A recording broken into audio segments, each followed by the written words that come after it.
حضرت حسین رضی اللہ تعالی عنہ کی زوجہ محترمہ رباب بنت امر القیس بھی آپ کے ساتھ اسی سفر میں تھیں اور شام بھیجی گئیں۔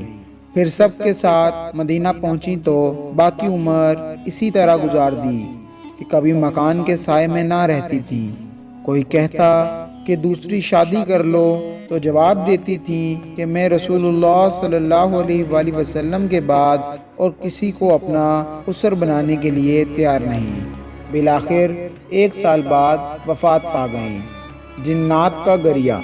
ابو نعیم نے دلائل میں حضرت ام سلمہ رضی اللہ تعالی عنہ سے روایت کیا ہے کہ حضرت حسین رضی اللہ تعالی عنہ کے قتل پر میں نے جنات کو روتے دیکھا۔ قاتلان حسین رضی اللہ عنہ کا عبرتناک انجام۔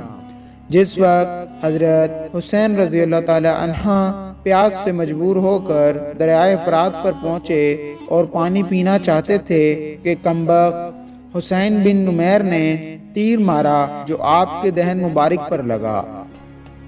اس وقت آپ کی زبان سے بے ساختہ بددعا نکلی کہ یا اللہ، رسول اللہ صلی اللہ علیہ وآلہ وسلم کی بیٹی کے فرزند کے ساتھ جو کچھ کیا جا رہا ہے میں اس کا شکوہ آپ ہی سے کرتا ہوں۔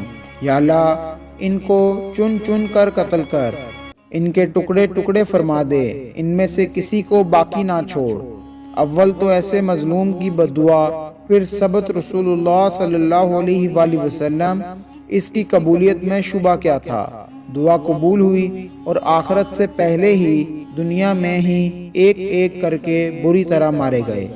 امام زہری رحمۃ اللہ علیہ فرماتے ہیں کہ جو لوگ قتل حسین رضی اللہ عنہ میں شریک تھے ان میں سے ایک بھی نہیں بچا جس کو آخرت سے پہلے دنیا میں سزا نہ ملی ہو۔